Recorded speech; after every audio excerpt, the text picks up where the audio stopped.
Thank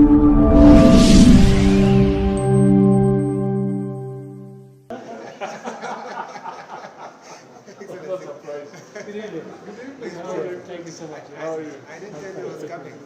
And we want to begin straight away with our dinner, so we request that we remain seated on our seats.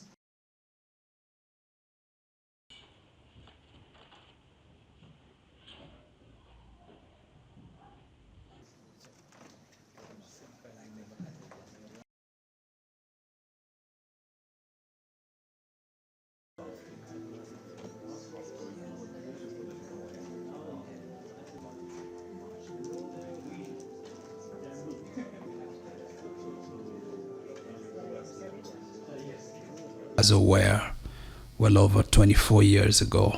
So I'm really grateful for you.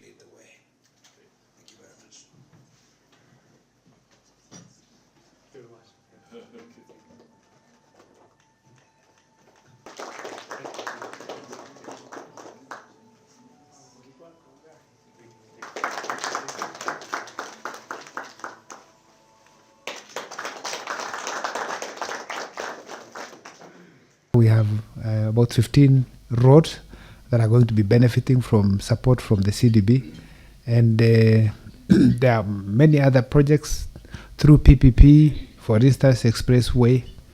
I just want to say that from the 4 pillars of that, the anchor for Chinese foreign policy, under the BRI, there's a good line of projects. Under the Global Development Initiative, we also have a number of projects, and we are beginning to move more also on the same. And then the global development, the global, is it the security initiative? And the last one, which is global civilization initiative, where we are talking about bombers of Kenya and others. So I really want to say also that we are looking into getting into the Chinese market, financial market, to tap private capital through the issuance of panda bond. And I want to appreciate my colleague here who has served with us at the National Treasury, Mr. Sirima, DG.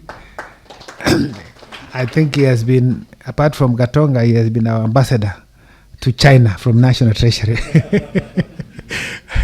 So I really want to wish you all the best, and to just say that at this point in time, we are looking to do more with China. And I was talking to His Excellency PCS that we want to do more with you, and because there's a lot that we can do together, and particularly in the area of private sector. We want to see more private investments coming from China. So, Your Excellency, allow me to highlight some of your key contributions towards strengthening the Kenya-China strategic partnership. First, there is increased high-level visit.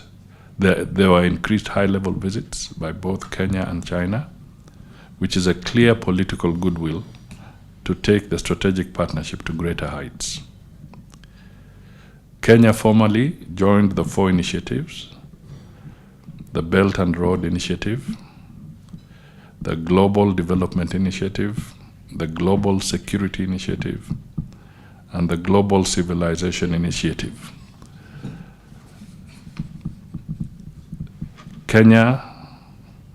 Third, Kenya and China now work very closely on human rights issues at the United Nations and other forums, as well as other areas of mutual interest such as candidatures, union, and reform of the United Nations Security Council.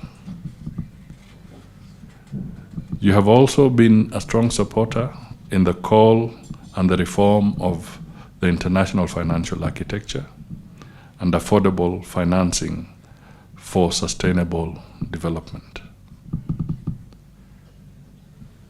In fact, it is during your tenure here that Kenya has also formally joined the AIIB Bank. Convergence on climate mitigation is another area to highlight. China, at Kenya's request, approved and signed the financing agreements for 2 billion RMB for project financing, mainly for rural areas.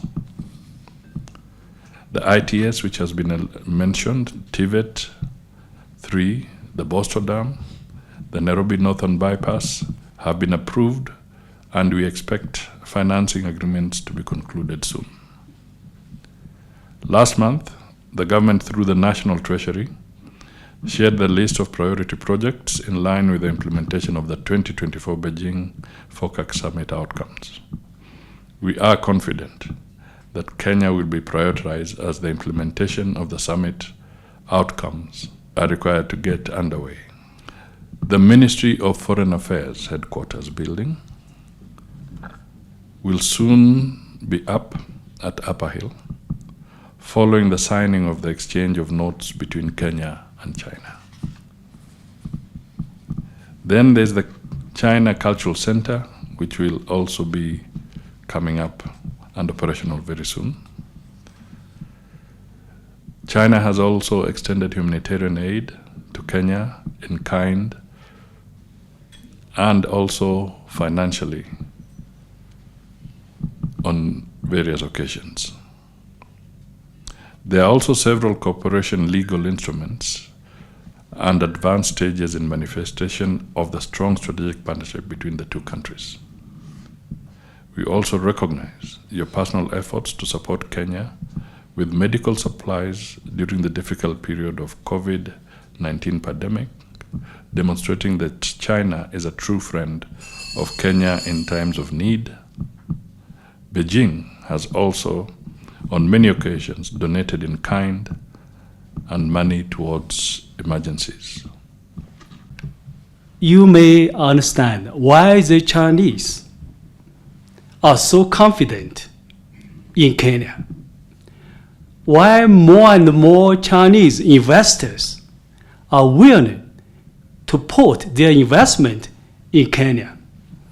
Because we sense opportunities. We see hope. We witness significant, tangible, sustainable changes. As China's representative here, I'm very proud of your achievement. And now your road to make changes for Kenyans, make transformations for Kenyans.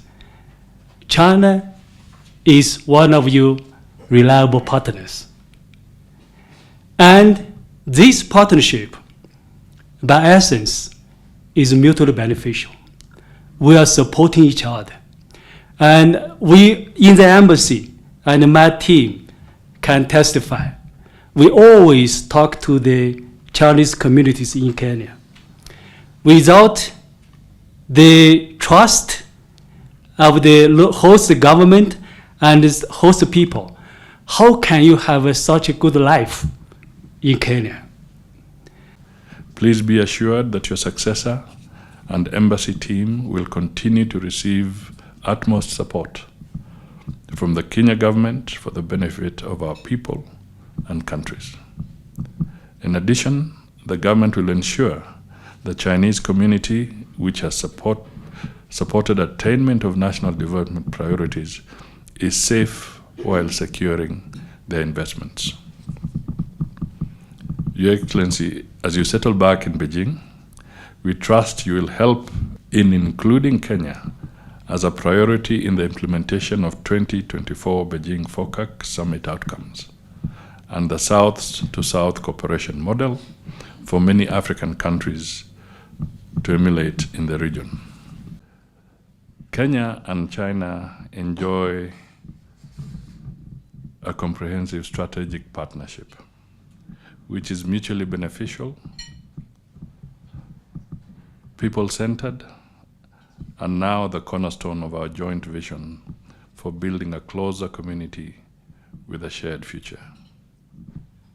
The main principles are respect for one China policy and non-interference in internal affairs. Kenya recognizes and continues to respect the importance of the one China policy to China.